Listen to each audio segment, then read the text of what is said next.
Okay, good afternoon, everyone. Thank you for joining us. Welcome to the Regional Admission Counselors of California Virtual College Fair. We're excited that you're here.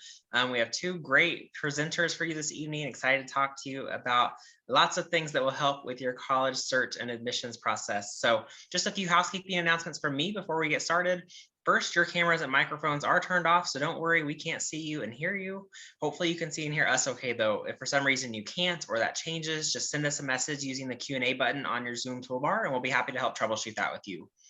Speaking of the Q&A button, that is your best way to engage with our presenters this evening. So as you have questions throughout the session, feel free to drop those in the Q&A button at any time. You can starting now, before they present, while they're presenting, or after. We'll be monitoring those and are happy to answer those as best we can as they come in.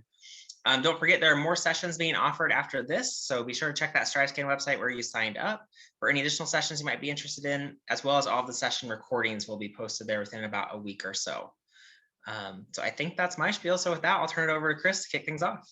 Awesome. Thank you so much, Tyler. And hello, everybody. Let me go ahead and share my screen.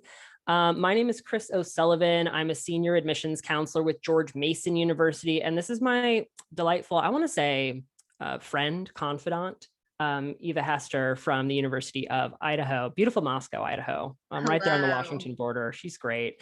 And we are here this afternoon, evening to talk to you. And it's going to be a jaunty, a nice, relaxed, casual discussion of out-of-state affordability, the WUE program, the Western Undergraduate Exchange, which is a great option for California students, and just finances in general when it comes to college.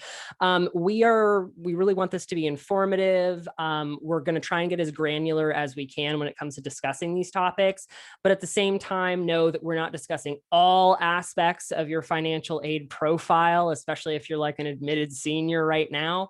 But this will give you a good idea of what we're working with. And certainly, as Tyler mentioned, feel free to ask those questions in the Q&A. And we're going to be taking a lot of those questions at the end as well. We made sure to hollow out a good amount of time so that you can actually ask those. So without any further ado, look at this very tasteful intro slide that I think we'll all agree I did a good job on. Look at that font and the placement there. So that's us. And we'll be happy to share our contact information at the end. So just for reference, this is a comparison of the average cost of attendance for in-state versus out-of-state. When we say cost of attendance, right there, the little asterisk, I put that there in case I forgot. Tuition and fees, room and board, miscellaneous expenses, we call that the pizza and tide, if you will, sort of a boomer way of putting that, but that's how I discuss that. You notice the University of California, total cost of attendance, it's still pretty pricey, I think you'll find. 8 campuses and 1 medical school, very, very fancy, fantastic faculty, very modern buildings. We like it. And you're going to definitely pay for it. California State University, fun fact, the largest degree granting institution in the entire world. Very cool. I myself am an alum of Sonoma State. Love it. $26,000 a year, so 10 grand cheaper on average for total COA. Out-of-state colleges and universities, those are the public ones. That's us, even myself. Hover around 38,000 as an average cost of attendance. And then private colleges and universities, you might be saying, oh, that's a little bit more expensive, right? Keep in mind, depending on the college or university, private colleges tend to have private endowments. So they manage their own funding, and they're usually able to hand out both need-based and merit-based aid. And we'll talk a little bit more about specifically what that means. So because I get confused in my brain, I like to keep things in 3 little buckets when we're talking about types of financial aid. So you got your free money, and I don't know if y'all feel this way like I do, but I think that's the best kind of money. Okay, I enjoy that. Earned money, yuck, who wants to earn it? But that is going to be things like, merit aid, work study. We'll get into those a little bit. And then borrowed money. And I like to consider borrowed money as perhaps the last sort of resource that you should be tapping into, because you will have to pay it back, and many times with interest, because it's where we live. It's the country we live in. So merit aid, that is really, I consider that earned money, right? That's based upon your talent, truly. Academic talent is most common, right? So a higher GPA is going to net you usually more of a merit aid package. Sometimes things like athletics, other talents like musical talent, anything in the visual or performing arts might net you some merit aid based upon the certain programs that you're applying for. Need-based aid, and I don't want to paint with too broad of a brush, but generally public schools don't hand out too much need-based aid to out-of-state applicants. That's because it's our mandate as state institutions to give that to our in-state applicants because we are a wing of the states in which we reside. So you're usually going to get those from private institutions that you're applying to, and some in-state publics. External or outside scholarships, these are things that you're able to apply for. So you need to do that really on your own, but we can apply that to your financial aid package. Federal loans, these are the friendly loans, my friends. These are the ones that are both subsidized and unsubsidized by the federal government. They usually have more flexible repayment plans and much lower interest rates, so they don't get out of control. Okay, very important to know. Although they don't usually tend to be that large. I think, if you're looking at a subsidized and an unsubsidized loan, and maybe Eva can verify this for me, but they tend to be around $5,500 a year total if you're looking at like FAFSA-based federal loans. Grants, that's free money. That's usually just handed out to you by the institution. For example, George Mason hands out an out-of-state grant to any student coming from, well, you guessed it, out of state. Work study, that's also going to be earned money. That's essentially a job. There are a certain pool of jobs on campus that are reserved for work study students.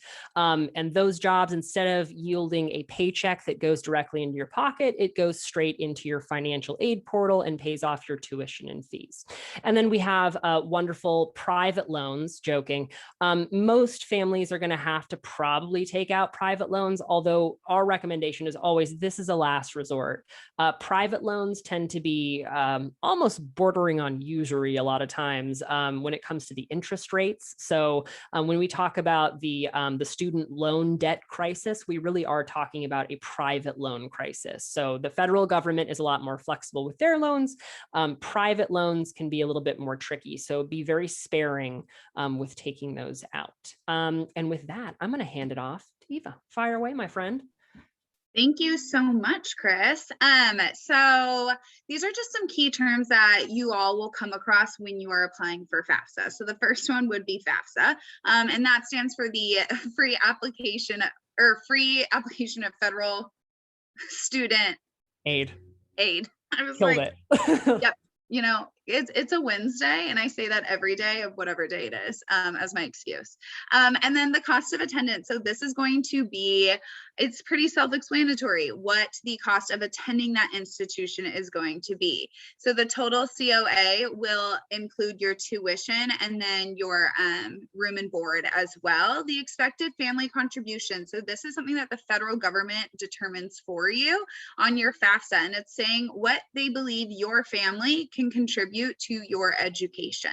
And so you will be able to see that once you fill out your FAFSA. And then demonstrated need and unmet need. These are two things to just pay attention to. So your demonstrated need is going to be your EFC subtracted from your COA. So that's just going to be what you think you're going to have to pay at the end of the day, but also to keep in mind that demonstrated need differs from school to school. So if you try figuring out your demonstrated need for one school, that doesn't mean it's going to be the same at another. You're going to have to redo it with every institution that you are applying to or thinking of attending. And then unmet need is a little bit different. That's the amount that's left to be paid after your financial aid is awarded. And so that's the money that you'll have to come up with in other ways because that need has yet to be met. The CSS profile is not going to be required at every single school. It is a very detailed report and ask you for the CSS profile. But on the next slide, we're going to go into a little bit more information regarding FAFSA and the CSS profile in a minute. There we go. So the FAFSA, again, that's providing the loans and grants and then any type of government assistance. And so once you fill out the FAFSA, it'll get sent to the universities, and then the universities will be able to start allotting that money out. For the CSS profile, so like I mentioned, this is a little bit different, and not every institution is going to ask for it.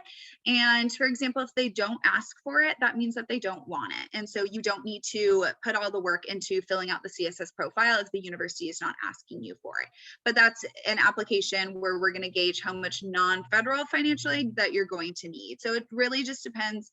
Again, school to school, it's going to be so different, but that also is depending on how much non-federal financial aid that school can get, / like what they have and within their budgets. So just keep in mind, FAFSA is the #1 thing that you should be filling out. And then the CSS profile, you will only fill it out if the institution is asking you to do so. And then when applying for FAFSA, so like I butchered it earlier, the free application for federal student aid, I swear I know it, and I promise I work in education, and it's .gov. So if you come across .com, .org, do not use those ones. It's just going to take your financial information, use .gov. Just remember, this is money coming from the government, so it is a .gov. And then also keep in mind, if it's asking, any website you come across, if it's asking for a credit card, that is not the legit .gov site. But anyways, that will open October 1st of every single year. That date does not change. You can send your FAFSA up to 10 schools. So let's say, for example, you're applying to 13 schools. Well, then you will send the FAFSA to 10 schools. You will call 3 of those schools, confirm that they have your FAFSA on file. Once that's confirmed, you can remove those 3 schools and add your last 3. So this doesn't mean you can only apply to 10 schools. You can apply to more. You just can't send to more than 10 schools at once. Never remove a school off FAFSA though until you have it confirmed that that institution does have it, just because then that's a lot of having to go back and forth with re-adding that institution. And then keep in mind that when schools release FAFSA decisions, they don't always come via snail mail. They can, but sometimes too, they'll come via email. So I know my institution will send it once via mail, but then for some reason, if you lose it or if it gets lost in the mail, you can always just view it through our student portal. So every institution will do that differently. So when that time comes, you can always ask your admissions counselor which form your financial aid will be coming through. And then the WUE program, this is really popular. If you haven't heard of it, it stands for the Western Undergraduate Exchange. So it is those schools from the left or from the west, you can see they're bolded all the way over. And I think Guam is included in that as well. So the WUE program is essentially a tuition discount that these states will offer students. So not every school is going to offer the WUE tuition discount, but essentially if you get it, you are paying no more than 150% of in-state tuition. So it is a very large discount. And so California students, for example, going to the state of Nevada, depending on which schools in Nevada offer WUE, they could potentially get it. Keep in mind that WUE is interpreted differently at every institution that offers it.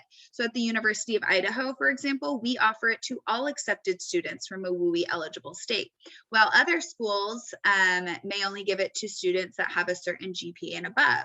Other schools, only certain majors can get it. And so WUE is the same idea, school to school, in which you're paying no more than 150% of that in-state tuition, but it can be allotted differently at every institution. And so you'll just want to ask every school that you're applying to if they offer WUE, and if so, how it is allotted. And that can change year to year. 2 years ago at U of I, you had to have a 3.2, and then we took away the GPA requirement. So if this year a school you're looking at requires it with some requirements, and then next year they might not. So this is a question. Admissions is always changing, especially during a pandemic. So just be sure to be asking your admissions counselors at your WUE institutions how they offer it. And more than one school in each state can offer WUE, and then some states it might just be one institution. So just keep in mind that it is constantly changing. Awesome. This is good stuff. I wish that my institution was a WUE school. It's such a great selling point, and I wish that more people knew about it. But fortunately, there are 84 people who now do. Very happy about that. This is just a quick shout out to federal law. Love federal law. Great fit usually. Every school in this country is mandated by federal law to have a net price calculator on our financial aid website. So that means that you can go in, it takes about 5 minutes, you can plug in your financial information and sort of get an idea of what you're working with in terms of finances, an estimate for how much merit aid might be coming your way if our schools put that info in there, or need-based aid if that's offered. So strongly recommend that families go in and check out a net price calculator. There are some schools out there that are, wildly inexpensive to attend. There are some out there, and I just like to give them a great shout out because they're very pricey. NYU's Tisch School for Performing Arts, it's $80,000 a year. So they have some good need-based aid and merit-based aid for students, especially based upon talent in the visual and performing arts, but very, very pricey. So go ahead and check out that net price calculator just so you know what you're signing up for. Always a good idea. And I like to, people call me a negative Nelly when it comes to these things, these presentations, but I always like to point out common myths because these are actually, I think that Eva will agree with me, we're getting a lot of these questions right now and these misperceptions about the financial aid landscape at our schools. I think that the top one is fairly common actually. And it's actually two. I think that a lot of students will maybe not bank on, but will expect or hope for a full ride scholarship. I'm here to tell you that yes, those do exist out in the world, but they are far less common than maybe TV, movies, the media would have you believe. Full ride scholarships, please don't bank on receiving a full ride scholarship to attend our institutions. And the same thing goes for athletic scholarships. I think a lot of students, who are fantastic athletes are sitting out there thinking, oh, I'm going to be recruited as an NCAA Division I athlete and I'm going to attend on a full ride scholarship. Even a lot of the NCAA Division I athletes out there are not going to get a full ride to our institutions. Keep in mind, the way that many of our schools define full ride is covering tuition and fees. We're not going to cover your room and board. We're not going to cover your books, things like that, your food. Some schools might do that. I'd say the vast majority do not offer a whole bunch of full rides. So just a disclaimer here, they do exist, but please be dubious about receiving a complete package for financial aid. Establishing in-state residency is another big one for a lot of us folk who represent out-of-state public institutions. Families think that they can move into our states, establish residency, and start earning in-state tuition. And I'm here to tell you, some states, definitely possible. Okay. A good example of that, and unless they changed the law recently, and they may have, Texas used to be the old great example. You could buy a home in Texas, and then because you owned land in Texas, you're a citizen of Texas, and because you're a citizen, you're entitled to in-state tuition. Wonderful. The Lone Star State. How do you do? Love that stuff. Virginia, where my institution is located, very, very mean about establishing residency. First things first, you have to be there for a year. Okay, and until you're even considered. You also can't be there for the purpose of education. So that sort of invalidates most people's claim to in-state residency. And you can't have dependency status to anyone outside of Virginia. So some states are really mean like Virginia. Some states are super nice like Texas. But please don't bank on establishing in-state residency. Most states have a law in place, a provision so that you can't like game the system. But yeah, we would love to be able to offer in-state tuition rates to you. At least I would. Leveraging offers. This is something we're experiencing, especially now, right before the May 1st deposit deadline. Students coming to us and specifically stating things like, for me, it's, well, the University of Virginia is offering to cover 50% of my tuition. My response is, go to the University of Virginia. Who doesn't love Charlottesville? It's beautiful. But you can't necessarily, I think there's a thought out there that you can bring me these offers, and we're not salespeople. We certainly want to give you as much scholarship money as we can. And in general, we try to do that right from jump. We want to make sure to get you the most comprehensive merit aid package possible, or need-based aid possible. So don't think that we're like holding out on you necessarily. Always great to ask. for more scholarship money. It never hurts to ask. Maybe we have a discretionary fund sitting around, albeit a small one, so we might be able to do that. But don't think that you can just come to us with receipts and go, okay, you need to match this. We're not selling mattresses here. So that's really not how that works. Filling out the FAFSA won't matter. I hear this from a lot of students. We make too much money, so filling out FAFSA really won't affect our situation. Not necessarily true. At Mason, whether, if you're an opulently wealthy family and you apply with FAFSA, that's how we gauge possible further funding, additional aid, even if it's just a little bit. We're actually not allowed to discuss further scholarship funding for you unless you provide us with the FAFSA. So always fill out the FAFSA, send it to all the schools that you're applying to. It cannot hurt. I almost said the federal government is there to help you, which sometimes. Let's see. And this is you, Eva. Go nuts. I'm gonna go wild with you guys on this one. So Wild. quick follow-up though with what Chris was just talking about. I think that answers Anna's question. Is FAFSA available to all students? Yes, it is. And we did, if you have any like citizenship sort of questions, then just ask us separately about that. So regarding that final thought, so do your research. So for the students on this call, regarding the research, that includes talking to your parents about what the college budget is. It's a good idea to not get your heart set on a dream school if you are going to need a lot of financial aid and that school might not offer a lot. So do that research, find out kind of what sort of scholarships you're going to qualify for and that sort of stuff with each institution. A lot of times you can gauge which scholarships you're going to get just based off the university's website, if it's going to be based off GPA and or test scores.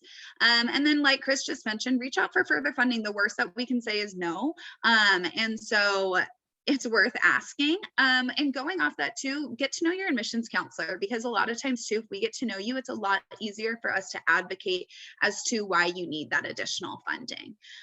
Apply for external scholarships. If your high school, church, community, company that your parents work for, any local business, if anyone's offering scholarships, apply for those, because your freshman year, that can cover books or a couple of flights. So be sure to be checking out that stuff. And I think it's Princeton Review, I want to say, has a giant book that you can rent out from the library with just full of scholarships that you can apply for.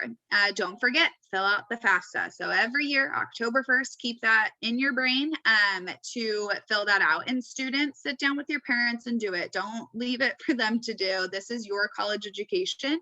And two, you do have to fill out the FAFSA every single year. And then communicate with your admissions counselor. So I kind of jumped ahead and mentioned that one, but that is definitely important throughout your whole college process, not just about financial aid, because we aren't financial aid counselors, although we do know the basics, but reaching any part of the admission, even if you're just like, I'm going to be homesick, what do I do? Like, I would love to help answer those questions or just talk things through. First and foremost, we counselors. And then secondly, we work for our institution. We'll be honest, to our institution's a good fit for whether we don't have a major or something like that, we're going to let you know. We don't want you to be spending money at an institution which you ultimately won't be happy at. Next slide, please. Questions. That was my big slide, guys. You were expecting it to be more involved, but it was a pretty easy one. That's a big reveal. Yeah, I totally forgot what that last slide was. So yeah, any questions? I guess we can look at the Q&A. Coolest presenters ever. You're making me blush. True. No, it's all Chris. He's I mean, that's I think it's scientifically true too. It is. Yeah, the StriveScan people wanted to make sure that you knew. So thank you. You seem absolutely correct. Yeah. I'm not even smiling. It's not even a joke. Does FAFSA apply to international schools? So it's the federal form for the US. So honestly, I think a lot of international schools think that we're pretty batty in the way that we do things here. First of all, college is crazy expensive in the States, whereas like in Canada, not quite so much, right? And they don't require half the, why am I trying to like sell Canadian schools? I don't know. But right. But yeah, the way that they do funding internationally is a little bit different depending on the country. But yeah, FAFSA, consider that a US thing. Eva, pick your favorite. Oh, great. Well, one thing is that I should have been clear about, we have a couple about admissions counselors. So in regards to an admissions counselor, that is referring to your college admissions counselor when we're saying get to know us.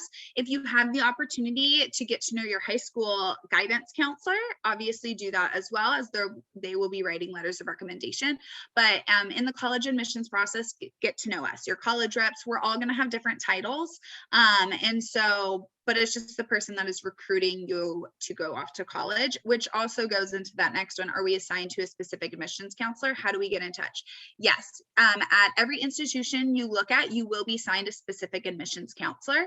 You can just go on their website and go to Find My Rep. It'll be something like along those lines of finding your admissions counselor.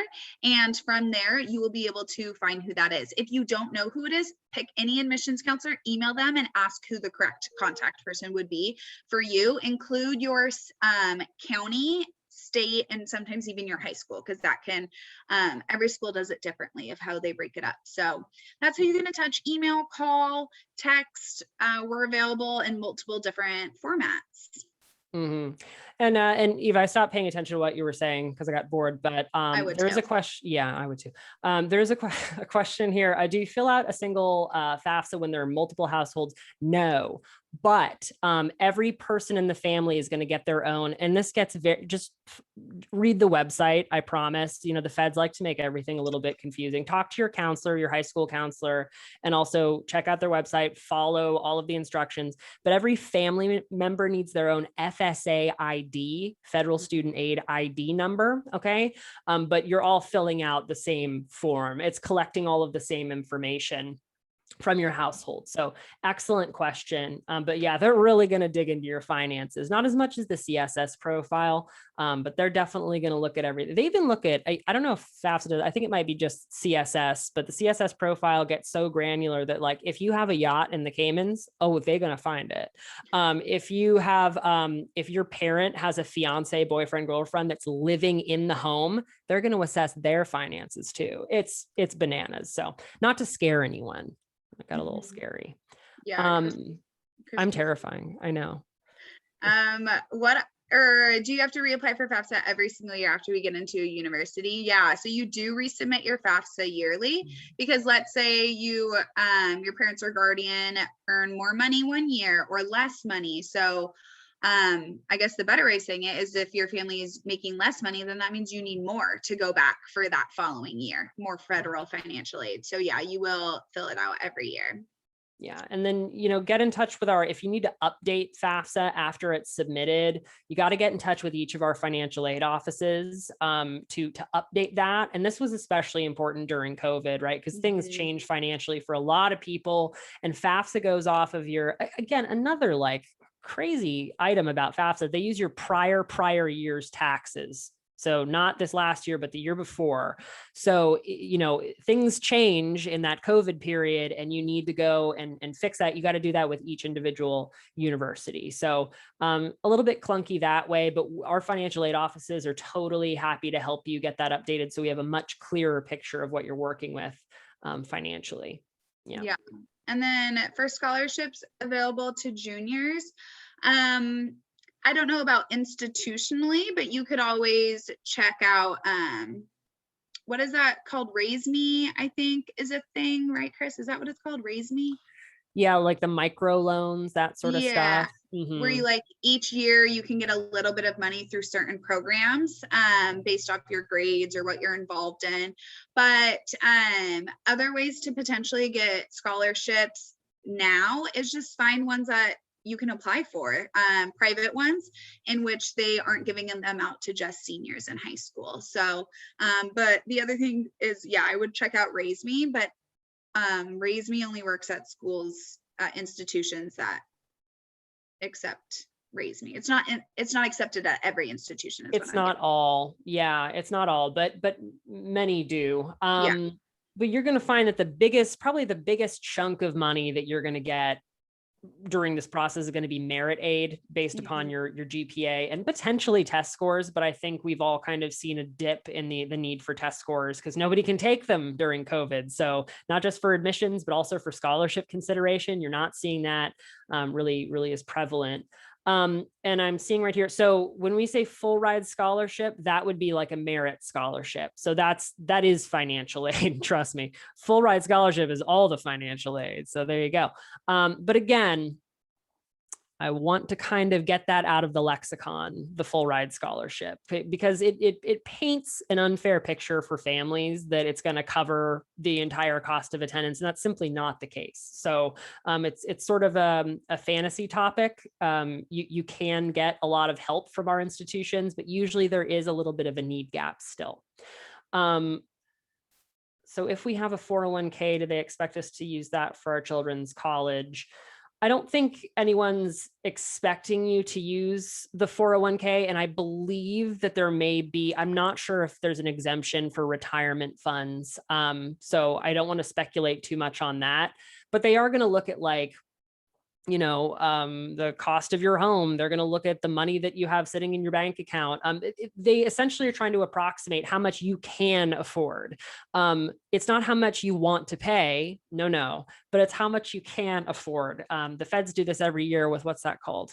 Taxes. So they're going to do the same thing with college. Great question. Let's see. Oh, this is a good general admissions question. Yeah. Oh, and thank you, Tim, my good buddy, Tim, who I went through the Berkeley College Advising Program with, my main man, also a wonderful financial aid counselor, here because I think he's a hobbyist. He enjoys these presentations. He's a good guy. There is an exemption for your home equity and retirement account. So thank you, Tim, for that one. Good. I was hoping you'd chime in. Yeah. Eva, do you want to take that general question there from Riley? So I think that can differ person to person. So let's start out with every school you apply for typically is going to have a fee for your application. So some students can only afford to apply to 4 schools based off the fees. Every school's fee is different as well. So they can range from $30 to $100. And so it really just depends. And a lot of times it's not the school necessarily that's getting that money. Sometimes it's like a third party company. So that being said, if you have endless options of schools to apply for, then the average, so we can't recommend how many to apply for because that's ultimately your decision, but the average would be anywhere between 5 to 8 schools is typically what we're seeing. You want a couple of maybe reach schools of like your dream school that maybe is a little bit out of your GPA. And then you want some target schools where you should be accepted, but that maybe isn't necessarily 100% true, like where you're falling in within their average GPA of students. And then some safety schools. Now keep in mind, college education or college admissions, I use the term safety school lightly because is any school really a safety school? Like, it depends on the student. So be looking at your GPA, and let's say their average for incoming freshmen is a 3.0 and you have a 3.5. That could be a good safety school because you're pretty high above what their average is. But again, this differs school to school. What are they looking at beyond your GPA? Are they a holistic review? Are they looking at your entire application? Or are they just looking at your GPA and test scores? So you can ask every admissions counselor how we're going to review your application. So at the University of Idaho, we don't do holistic review. We're just going to be looking at your GPA. And then in a normal year, we were looking at test scores as well. But the school I used to work at, we did look at the student's entire application. So there were other factors. And then the last factor I do want to mention with that is demonstrated interest. And so that's reaching out to your admissions counselor, attending a high school fair or a visit in person or virtual, going to campus, things like that, can also show that you are interested in a university. Yeah. And to put a bit finer point on the list building, and thank you, Eva, for that it made sense. It was strangely cogent for you. That was beautiful. No, I'm normally not. It was shocking. You had your coffee. That was great. We pick on each other. It's part of our dynamic and our charm. But I would say, when you start getting into double digits on a list, that's where things start to get, you want your list to be deliberate, to what Eva was saying. You want it to be, these are all schools that you would be happy to attend. There aren't any throwaway schools on your list. So, when we say like safety or likely schools, we aren't saying like, oh, you would never want to go to that school. You want to be able to attend or see yourself attending all of these institutions. Getting into double digits is getting a little crazy because there stops being a conversation about fit and more just, this is how many schools I can apply to. Good for you. But we're looking for one school for you to go to. The other thing is when it comes to reach schools, we're not taught, there's a difference between a reach school and a not going to happen school. So like if you've got a 3.2 and you're applying to Stanford University, I'm going to level with you. Probably not. Okay. They have a 4.8% acceptance rate. It is highly unlikely that even like the highest flyers are going to get in there. It really is just sort of crazy. So make sure that the schools you're putting on your list are deliberate and they're reasonable and within range. And if you do that, if you create a sensible college list based upon fit, you're going to get into probably the majority of the schools that you're applying to. And I can promise you that. That's a guarantee. No, I shouldn't have said that. Let's see. Always make a guarantee. For the GPA, do colleges that get weighted or non-weighted? That's going to differ school to school. So just ask each institution that you're applying for. Do two-year colleges offer financial aid? Is it 4-year? You can get financial aid if you're going off to a JC. You just fill out the FAFSA like every other student. There's some really good deals out there for community colleges and junior colleges. Some states, for example, Virginia, shocker, I know. In Virginia, friendly Virginia, they just passed a law where the first 2 years of community college are free for all state residents.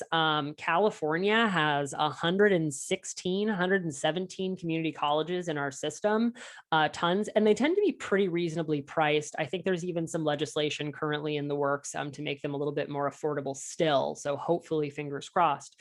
But yeah, they still offer financial aid, and it's way less cheap, or I'm sorry, way more cheap than attending our institutions. Yes, definitely. And that's a great way to go as well. And is starting out, if you want to start out and save like housing money and go to a JC and then transfer, that's always an option too. And a lot of colleges still offer transfer scholarships as well. So that's not completely out of the question. The benefits of going out of state for California and considering you have to pay out of state tuition. So for example, at the University of Idaho, we're cheaper than our UCs and state schools based off WUE. So taking finances out though, I am born and raised in Southern California, went to high school here in Orange County where I currently reside, and I went to college in Connecticut. I loved going out of state because I grew a lot more as an individual than I feel personally I would have had I stayed closer to home. Had I stayed closer, I would have went home probably a lot. Anytime I felt sick, I would have gone running home to mom and dad, and I really had to learn how to grow. I'm the baby and the only girl, so I was slightly coddled. And so it was good for me to get out and experience the world and see different cultures, see how other people lived. I got to live in the snow in like 4 seasons for a couple of years. And so there's also just a lot of personal benefits, I feel, with going out of state. You're getting out of your comfort zone, and these are kind of the 4 years to really push yourself. It's true. A lot of growth can happen when you leave. Yeah, I stayed in state myself because, I was like Howard. No, I just really enjoyed Sonoma State. It was lovely. But also, think about, there are some places, some institutions that have specific programs that you're very much looking for. So Mason, for example, if you're looking to study government and public policy at the federal level, we're 20 minutes outside of Washington, D.C. So it's location, right? It's a place that's just known for doing that, or law. And yeah, sometimes, going out of state might not be either an option or desirable for you. If you want to study business and you're getting a good deal, business or psychology, right? 2 of the most common majors.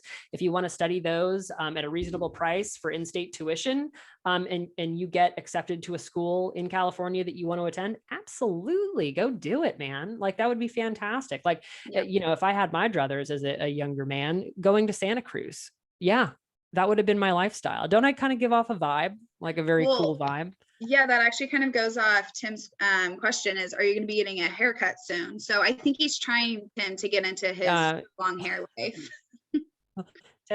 Tim, like you, Eva has always hassled me. And yes, I just recently got one, but I think that, I'm just so healthy. It grows so fast. That's probably what it is. I do want to also acknowledge Kathy and Amelia, thank you for confirming. Yes, California community colleges are free for the first 2 years if you're full-time. So thank you for adding that on.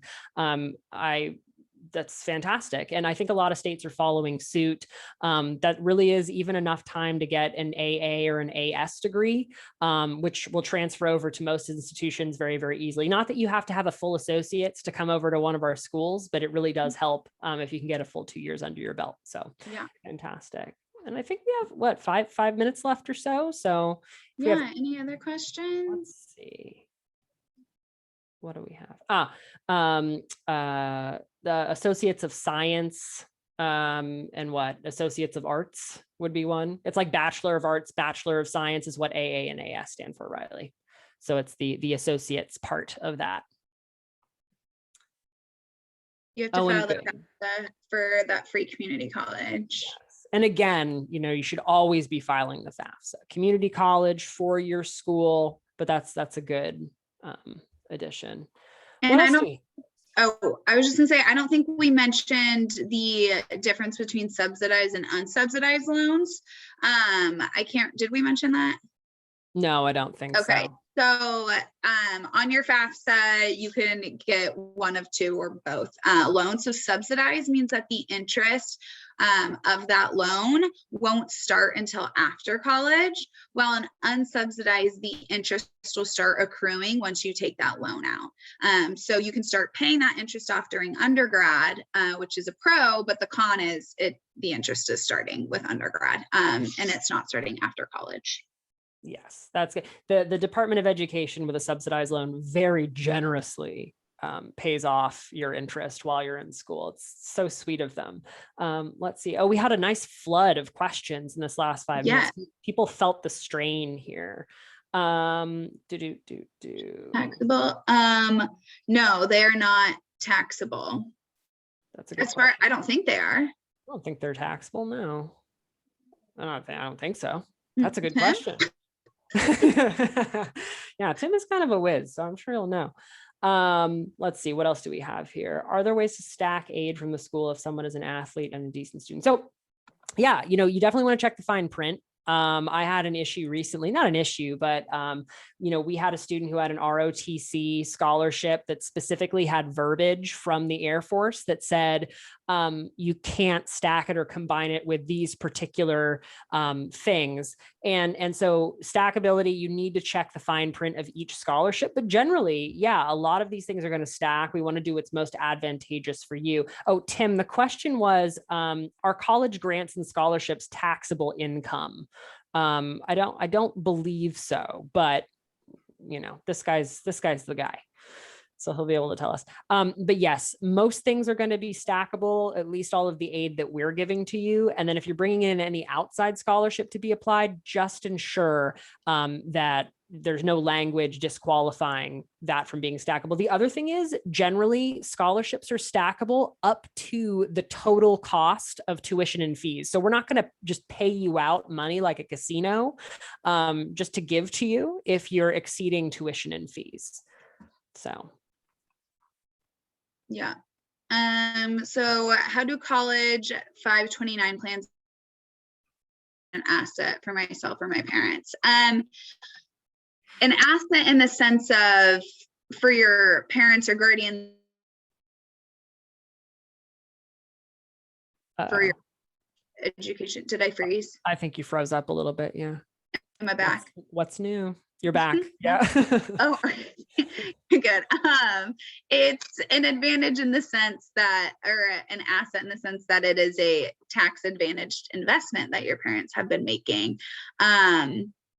But that is the 529 plans is, as far as I know, a savings and college plan. So I think that money does have to go towards college, if I'm correct on that, for 529. Yeah, that probably it's relegated to that, I would imagine, because of the tax implications. I'm going to do one thing. Kate, you had a lovely question about our theater program, and I'm not going to wax too poetic about that because it seems yucky just to talk about me in here. But I think we should probably both, Eva, put our contact information in the chat. So yeah. Kate, feel free to send me that question, and we can, sis, let's carry on a correspondence, my friend. It's all I do all day. So there's me. cosully@gmu.edu, and Eva's going to put hers in there as well. So feel free to hit us with any questions, especially our counselor friends. We love to build that network. you know, we're here for you. We're all pals. Yeah, we are the best in the field, so we're here. Any last questions? We have 1 more minute, 30 seconds. Maybe we should just wish these people a lovely afternoon. I think y'all have been a fantastic audience. I think we really need to take our hats off to Tyler. I think he's just the puppet I've worked master. so hard. Yeah, and big thank you to Tim as well. Yes, thank you, Tim. You added a lovely layer as always. It's wonderful having all of you. Yeah, so thank you all for joining us, and certainly be in touch if you have any more questions. Perfect. Thank you all for sharing. I'm going to share my screen one last time just so students see it. But students, thank you so much for joining us as well. Don't forget there are more sessions right after this, so be sure to check that StriveScan website, sign up for any additional sessions you might be interested in, as well as find all the session recordings there. And then when you close the Zoom window, there will be a very quick 4-question survey. If you don't mind completing that, we really appreciate your feedback. And I think that's it. So thanks again. We'll see you in the next session. Bye, y'all. Bye.